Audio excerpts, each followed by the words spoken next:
Good morning. Happy Friday, everyone. Welcome to another edition of the PT on Ice Daily Show. My name is Jason London. I am faculty with the Institute for Clinical Excellence and teach both the rehabilitation in the injured runner as well as the rehabilitation of the injured cyclist or the bike fitting course. Hopping on a little bit early today. Sorry, I got a patient I had to sneak in. But briefly, I wanted to talk about increasing power and efficiency on the assault bike for the fitness athlete group and really for cyclists in general. And a really easy way to do that is to just look at their saddle height or the seat height for that. So historically, there's been many different ways to look at that, probably starting with measuring inseam length and then doing a calculation of that where basically you set the seat height at 110% roughly of their inseam length, and then that should be the position that is going to be best for the cyclist for both injury prevention in terms of decreasing stress on the knees, as well as increasing power and efficiency. However, in the 2000s, Will Pelver published a couple studies looking at that, looking at both using the inseam length measurement and looking at measuring knee angle at the bottom of the pedal stroke for that. So measuring with a goniometer the knee angle of the athlete or the cyclist with the pedal at the bottom of the pedal stroke, and usually based on some anecdotal studies by Pruitt, that was determined to be between 35 and 25 degrees was going to be best for both economy and for injury prevention.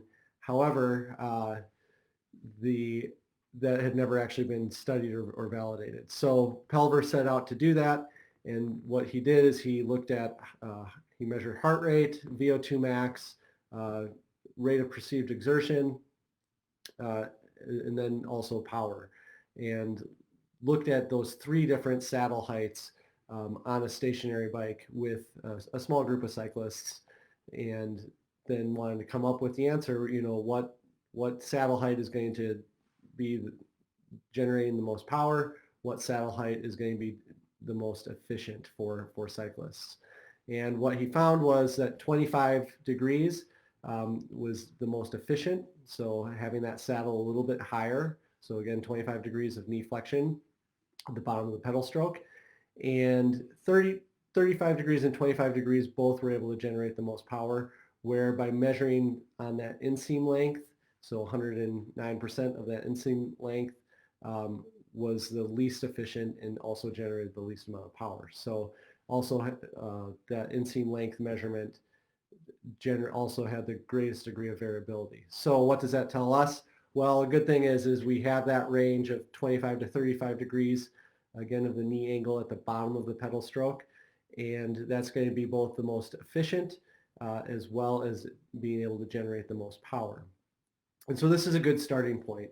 And on the assault bike or on the stationary bike, fan bike in the clinic, this is something that you can really easily change. You really don't need any tools, right? You're just sliding the seat up and down. You just have those little notches. And this is a way to get into doing some bike fitting if you're new to doing that in the clinic. And you will actually improve efficiency as well as power for your patients while they're on the bike, particularly if you're having them do HIIT workouts. And so again, this is a starting point. So I'd probably start at the 25 degree knee flexion angle. So have the patient on the bike or have someone measuring yourself if you're looking to increase your pedaling economy and power, and measure that knee angle at the bottom of the pedal stroke. Try to be cognizant of what their position of their foot is in at the bottom of the pedal stroke, because if you just have them stop at the bottom of the pedal stroke, everyone tends to kind of let their heel relax, and most people pedal with a little bit of ankle plantar flexion. So we want to recreate that so we can have an accurate representation of what that knee angle is while they're pedaling. And then try to set that as close as you can based on those notches that you have on the stationary bike to the 25 degree mark. Go ahead and pedal, and then or have the patient pedal and watch them. And if their hips are rocking from side to side, that seat height is too high. So you need to bring it down a notch. Another thing to consider with that as well is that as the seat is going up on any bike, because of the seat tube angle, that seat is going further back too. So the reach is going to be a little bit further. So making sure that for the patient or for yourself, when you're pedaling, especially on the fan bike or the assault bike, that with that seat height set at kind of the most efficient point for you, because you're using the arms, making sure that that reach is appropriate as well.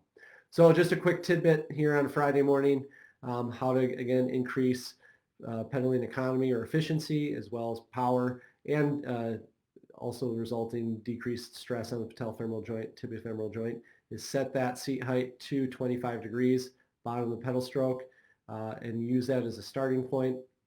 And then watch the patient and make sure they're not having that hip rocking side to side. If they are, set that saddle down or seat down one notch below.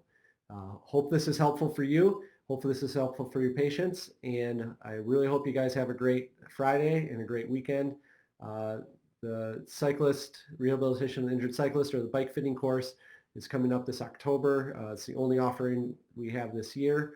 We'll be in motion in Minneapolis, and hope you can join us. I think there may be one spot left, so sign up if you have a hair to do that. All right, take care, everyone.